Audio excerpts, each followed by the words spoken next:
As general election fever heats up, Progressive Liberal Party Chairman Fred Mitchell is defending decisions made by the Boundaries Commission. Meanwhile, National Security Minister Wayne Monroe speaks to the allegations made by members of the Police Staff Association that insurance coverage is being denied and a broad daylight stabbing taking place a few days into the new year. These stories and more coming up in tonight's newscast.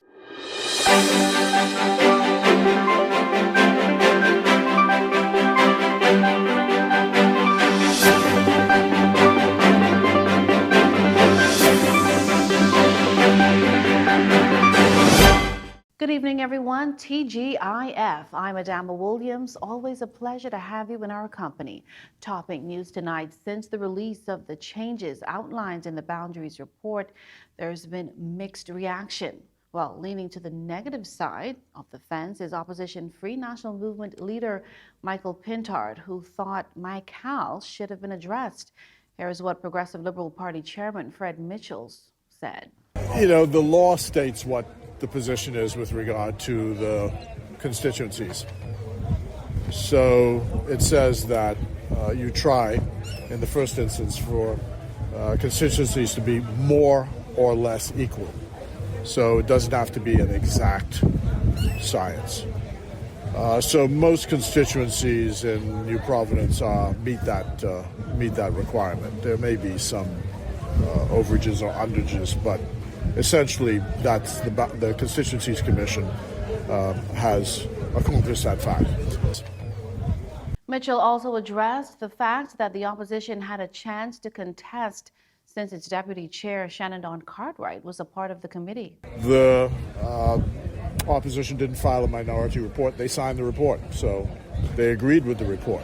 So they can come afterwards and say whatever they wish. The fact is on the record. They agreed with the report. If they didn't agree with the report, they didn't have to sign the report, but they've signed the report.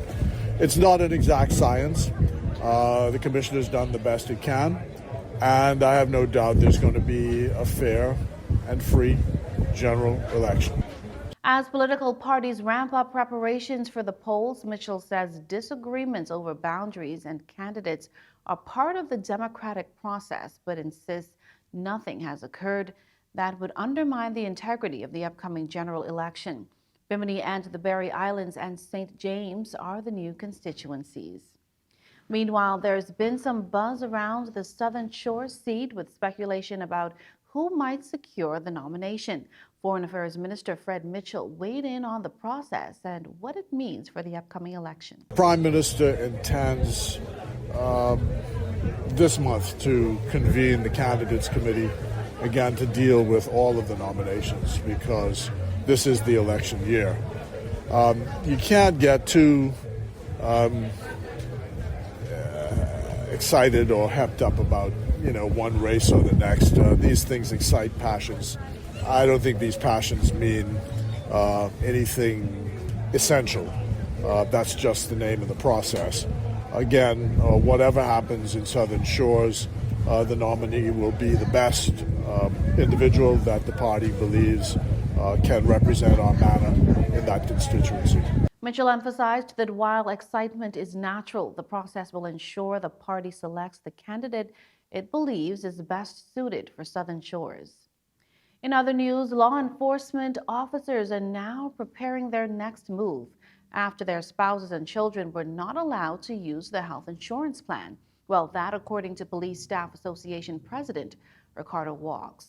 Would have also gone into seek medical services only to find that when the medical facilities